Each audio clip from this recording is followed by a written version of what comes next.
Good morning to class 9 and 10 students. इसके पहले classes में आपने पढ़ा था गिरधर जी की कुंडलियाँ, जो पूरा नहीं पढ़ाया गया था, 4 नंबर तक पढ़ा दिया गया था। इसमें कुछ 7 कुंडलियाँ हैं, तो आज हम लोग 5 से शुरू करेंगे। तो शुरू करते हैं, समय नहीं बर्बाद करते हैं। रहिए लटपट काटी दिन, बरु धामे माँ सोई, छान बाकी बैठिए जो तरु पत्रो होय, जो तरु पतारे होय एक दिन धोखा दे हैं, जा दिन बहे बयारी टूटी तब जर से जय हैं, कह गिरधर कबीराय छा मोटे की गहिए, पाती सब झरी जाए तऊ छाया में रहिए। ये था 5 नंबर की कुंडली। कभी इस कुंडली के माध्यम से कहने जा रहे हैं लोगों को कि जितने सारे लोग हैं उन लोगों को महान लोगों के छत्र छाया में रहना चाहिए, अच्छे लोगों के छत्र छाया में रहना चाहिए। उन्होंने सुझाव देने का प्रयास किया है। इसकी तुलनात्मक उसने पेड़ों से किया है। वे कहते हैं वृक्षों की तुलना मनुष्य से करते हुए कह रहे हैं कि अगर धूप में सोना पड़े तो कभी भी किसी पतले वृक्ष की छाया में ना बैठना चाहिए, ना सोना चाहिए, क्योंकि उसकी शाखाएं बड़ी कमजोर होती हैं। कहने का अर्थ, यदि तेज हवा चली तो वह जड़ से टूट जाएगा और आपको शारीरिक नुकसान पहुंचाएगा, आप पर गिर पड़ेगा, कोई अंग भंग ना हो जाए। इसके विपरीत वो कहते हैं मोटे वृक्ष की छाया में बैठने से उसकी सदा छाया मिलेगी। अगर सारे उस पेड़ के सारे पत्ते झड़ भी जाएं तो उसके तने की जो डालियां हैं, मोटी मोटी डालियां हैं, उससे भी छाया मिलेगी।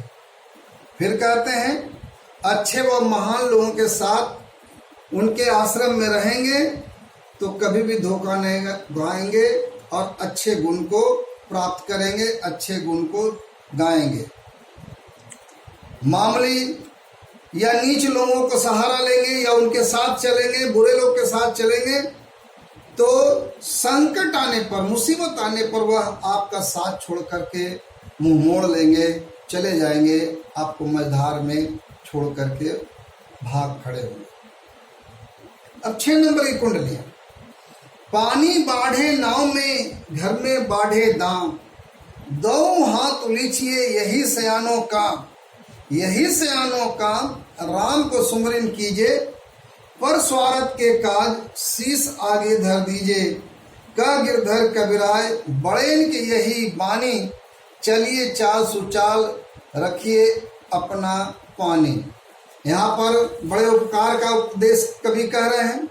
वे कहते हैं यदि नाव में पानी जरूरत से ज्यादा भरने लगे, यदि आप नाव में जा रहे हैं, जरूरत से ज्यादा पानी भरने लगे किसी कारणवश, तो उस नाव को डूबने से बचाने के लिए दोनों हाथ से पानी नाव से निकालकर बाहर फेंकनी चाहिए।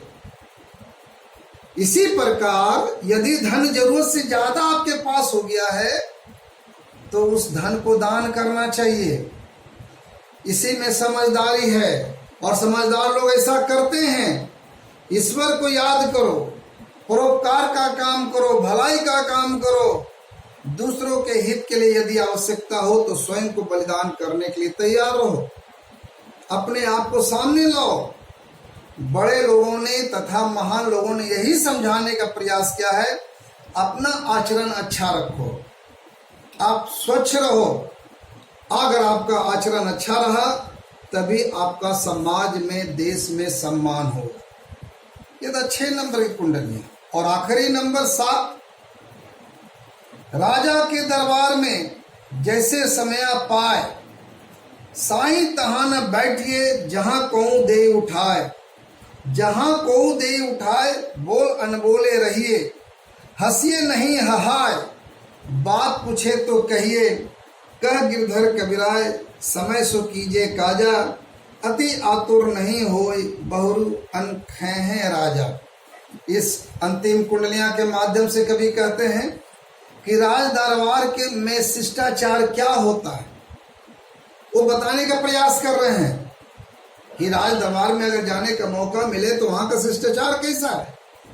राजा के दरबार में ऐसे नहीं जाना चाहिए। पहले निश्चित कर लीजिए, निश्चित समय पर जाइए, तभी आपका सम्मान होगा। और राजा के दरबार में जाकर इधर उधर नहीं बैठ जाइए, कहीं जाकर नहीं बैठ जाना चाहिए। जहां स्थान मिले वहीं बैठ जाइए, जिससे कि आपको कोई उठाए नहीं। यदि आपको उठाएंगे तो आपको आत्मसम्मान का ठेस लगेगा, आपका अपमान होगा। और कभी भी वहां जाकर फालतू बातें ना करें, बेकार की बातों ना करें, जोर जोर से हंसे नहीं और बिना मतलब तो हंसे नहीं। जब कोई पूछे तब उसका उत्तर देना चाहिए, ये नहीं कि अपने मन से बड़बड़ करने लगे, ऐसा कभी नहीं करना चाहिए। राज दरबार या किसी भी सभा में कहीं भी जाते हो, शिष्टाचार जरूरी है, आपका आचरण जरूरी है, इसका पालन करना आपको बहुत जरूरी है। पालन करेंगे, समय पर सारे कार्य को करेंगे, धीरज से अपने आने का, वारी आने का इंतजार करेंगे, समय आने का इंतजार करेंगे।